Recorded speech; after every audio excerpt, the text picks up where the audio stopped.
How we doing, everyone? Avi Weisvogel coming to you with another Happiest Dentist idea. Today we're going to call it more of an idea than a tip.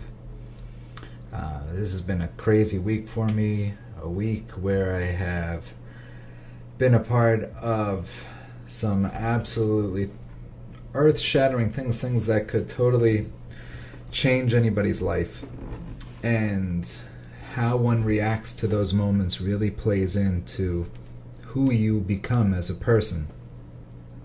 Here I am in my career. One could say, wow, this guy's got so much accomplished. And I look at it as, hey, I'm still a young guy, only 47. I believe I have way more to go.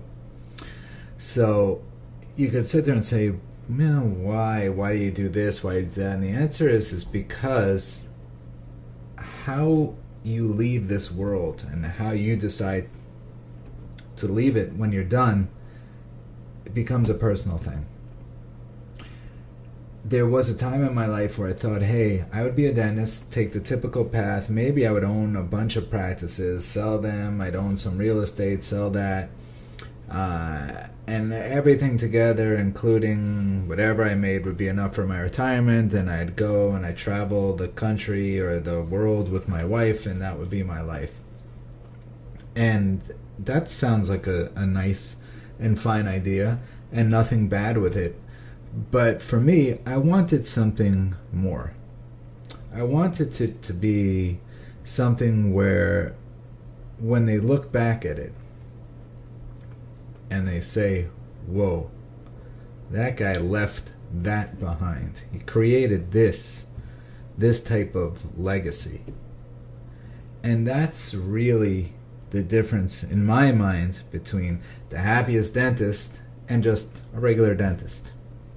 What you leave behind when you're done is really going to matter at some point. To me, it's everything. So I've had some amazing, incredible things that really shook up my world this week. And some of them are honestly just different things that I've read. Some are different things that I've heard. I heard an amazing quote in a movie yesterday which said, sometimes you have to kill the man that you are to become the man you were born to be. You're doing things at a certain pace right now, and you could be doing it over and over. It could be the same monotonous drill. Yeah, pun intended. Or it could be something that has some deeper meaning to it. And if it has deeper meaning to it for you, then more power to you. If it doesn't have deeper meaning and you find yourself going along that same path but saying, hey, this is not how I want to be remembered, the good news is there's options. There's different ways of doing things. When you go back and you look at certain things and then say, that's what I want to do, that's where I find myself. I find myself in a position where I could probably coast on Easy Street for a long time, but have no interest in doing so, have no desire to do so. My goal is to create a legacy, something that lives far beyond me, something that will keep going and going and going until, who knows, way past my lifetime. That's what I want to be a part of. And that's a different journey for everyone. But if you're struggling to find one of those journeys, that's where I think happiest dentist can really play a role in your life. A life where you can no longer just be defined as a dentist, but a life where you're known as a business person, an entrepreneur, or even better, a disruptor in the field. Someone who changes things so that people who come after you have it much easier than you did. And when I first started in this particular field of dental sleep medicine, a patient would come to me, I'd immediately have to send them out to a physician who had no reason to send them back to me. Now, with all the connections and all the work that we've put into this, a 12-year journey for me personally, probably more if we really want to go back to it, a 20-year journey From the day that I saw my first sleep patient till now, a patient can come in, never have to leave your office, follow all the rules, completely legal to a T, where every insurance company will pay you as the treating dentist, treating DME provider actually for that patient.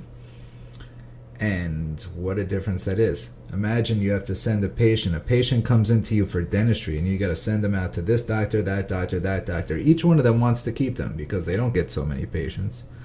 You have to hope, cross your fingers that that patient comes back. Mind-numbing is a good word, or two words for it, if you, whatever it is. But one where you have control of your destiny, where you're able to do things on your own without having to worry about what this person says, what that person says, how this goes. That to me is the life I'm trying to help people achieve. So we're now working with somewhere around 125 dentists in the country, all of whom are going out there saying, hey, today I'm going to change the world for the better. They are all have decided to kill the man they are to become the men/women they were born to be. I was reading from Howard Stern's new book. It was an interview that he did with Steve Martin, and Steve Martin decided, I am no longer going to be the opening act. I am only going to be the headliner. And to become the headliner, you had to go to some out-of-the-way, nowheresville comedy club that nobody even heard of, because they would hire him as the headliner. And once you're the headliner, now all of a sudden people got to see him as the headliner. That's who people go to see, the headliner. They don't talk about the opening act. I'm offering you the chance to become the headliner. Become the guy that people talk about for generations to come. That is something you just cannot accomplish in the field of dentistry. This is something where you can make a difference, and people will be talking about you over and over again. And what a better way to do it than by changing lives. Avi Weisvogel, happiest dentist.